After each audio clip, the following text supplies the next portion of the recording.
ಬಿತ್ತನೆ ನಾನು ಅಧಿಕಾರಿಗಳ ಸಭೆ ಆಯ್ತು ಈಗ ಮಂಡ್ಯ IBಯಲ್ಲಿ DC ಅವರು ಎಲ್ಲರೂ ಬಂದಿದ್ದರು.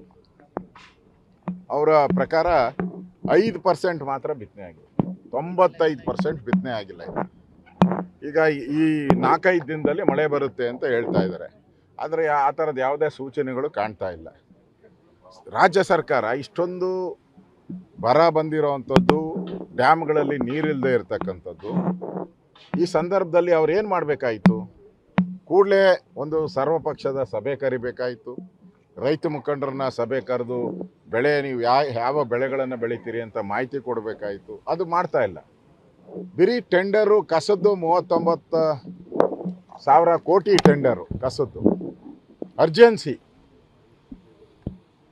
ಟನಲ್ ರೋಡ್ದು ಅರ್ಜೆನ್ಸಿ ಟೆಂಡರ್ಗಳು ಕರೆಯುವಂಥ ಸರ್ಕಾರನೇ ಹೊರತು ಇಲ್ಲಿ ಮಳೆ ಇಲ್ಲ, ಡ್ಯಾಮ್ಗಳು ಖಾಲಿ ಆಗ್ತಾ ಇದೆ. ಕುಡಿಯೋ ನೀರಿಗೆ ಏನು ಮಾಡಬೇಕು, ಬರ ಬಂದರೆ ಹೇಗೆ ಎದುರಿಸ್ಬೇಕು, ಅದಕ್ಕೆ ಸಭೆ ಏನು ಮಾಡಬೇಕು, ಏನೂ ಇಲ್ಲ. ಇದುವರೆಗೂ ಟೆಂಡರ್ಗಳು ಮಾಡೋಕ್ಕೆ ತೋರ್ತಾ ಇರೋವಂಥ ಇಂಟ್ರೆಸ್ಟು ಈ ಮಳೆ ಸಂದರ್ಭದಲ್ಲಿ ಏನು ಮೋಡ ಬಿತ್ತನೆ ಮಾಡಬೇಕಾ, ಏನು ಯೋಚನೆನೇ ಇಲ್ಲ. ಸಭೆನೇ ಕರೆದಿಲ್ಲ, ಯಾವುದನ್ನು ಕೂಡ ಸಭೆನೇ ಕರೆದಿಲ್ಲ. ಇಂಥ ಕೆಟ್ಟ ಸರ್ಕಾರವನ್ನು ಯಾವತ್ತೂ ನಾವು ನೋಡೋಕ್ಕೆ ಸಾಧ್ಯ. ಏನೋ ಹೊಸ ಸರ್ಕಾರ ಬಂದಿದೆ ಅಂತ ಒಂದು ತಿಂಗಳಾಯಿತು, ಏನಾದರೂ ಬದಲಾವಣೆ ಕರ್ನಾಟಕದಲ್ಲಿ ಇದೆಯಾ? ಏನೂ ಇಲ್ಲ. ಅದೇ ಲಂಚ, ಅದೇ ನಿರಾಸಕ್ತಿ. ಕೃಷಿ ಸಚಿವರಿಲ್ಲ, ಕ್ಯಾಬಿನೆಟ್ ಇನ್ನೂ ಫುಲ್ಫಿಲ್ ಆಗಿಲ್ಲ, ಕ್ಯಾಬಿನೆಟ್ಟು ಮಾಡ್ತಾ ಇಲ್ಲ.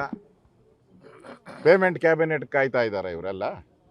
ಕ್ಯಾಬಿನೆಟ್ ಮಾಡದೆ ಡಿಲೇ ಮಾಡ್ತಾಯಿದ್ದು. ಬಂದು 15 ದಿನದಲ್ಲೇ ಮಾಡ್ತೀನಿ ಅಂದರು, ಈಗ ಮಾಡ್ತಾ ಇಲ್ಲ. ಏನು ಪೇಮೆಂಟ್ ಏನೋ ಡೆಲ್ಲಿಯವ್ರು ಪೇಮೆಂಟ್ ಕೇಳ್ತಾ ಇದ್ದಾರೆ. ಅದರಿಂದ ಇಲ್ಲಿ ಪಕ್ಕ ಡೌಟೇ ಇಟ್ಕೊಂಬೇಡ, ಯಾರೂ ಡೌಟು. ರಾಜ್ಯದ ಜನತೆಗೆ ಯಾರಿಗೂ ಡೌಟ್ ಇಲ್ಲ. ಇಲ್ಲಾಂದರೆ ಡಿಲೇ ಯಾಕೆ ಮಾಡ್ತಾಯಿದ್ರಿ? ಫಸ್ಟ್ ಫೇಸಲ್ಲೇ ಮಾಡಬೇಕಾಯ್ತು, ಅಥವಾ ಆಗಿದ್ದು 1 ವಾರದಲ್ಲೇ ಮಾಡಬೇಕಾಯ್ತು. ಈಗ ಬರ ಬಂದಿದೆ, ಇದನ್ನು ಸನ್ನಿವೇಶನ ನಿಭಾಯಿಸ್ಬೇಕಲ್ಲ. ಕೃಷಿ ಸಚಿವರು ಬೇಕು, ಬೇರೆ RDPR ಎಲ್ಲ ಸಚಿವರುಗಳು ಯಾರು ಖಾಲಿ ಅಲ್ಲ. ಎಲ್ಲ ಜಿಲ್ಲೆಗಳಿಗೆ ಹೋಗಿ ಬರದ ಅಧ್ಯಯನ ಮಾಡಬೇಕು. ಮಂತ್ರಿಗಳಿಲ್ಲ, ಅಧಿಕಾರಿಗಳ ನಿರಾಸಕ್ತಿಯಾಗಿದೆ. ಅದರಿಂದ ಈ DK ಶಿವಕುಮಾರ್ ಸರ್ಕಾರ ಬಂದು 1 ತಿಂಗಳಾದ್ರೂ ಏನು ಕೆಲಸ ಮಾಡದೆ ಆದಾಯ ಎಲ್ಲಿ ಬರುತ್ತೆ? ಡೆಲ್ಲಿಗೆ ಹಣ ಕಳ್ಸೋಕ್ಕೆ ATM ಮಾಡ್ಕೊಂಡಿದ್ದಾರೆ ಡೆಲ್ಲಿಯವರು. ಅದರ ಕಡೆ ಇಂಟ್ರೆಸ್ಟ್ ತೋರಿಸ್ತಾ ಇದ್ದಾರೆ ಹೊತ್ತು ಇಲ್ಲಿ ಕಷ್ಟದಲ್ಲಿರೋವಂಥ ರೈತರಿಗೆ ಕುಡಿಯೋ ನೀರಿಗೆ ಹಾಹಾಕಾರ ಆಗ್ತಾ ಇದೆ. ಅದರ ಬಗ್ಗೆ ಗಮನ ಹರಿಸ್ತಾರೆ.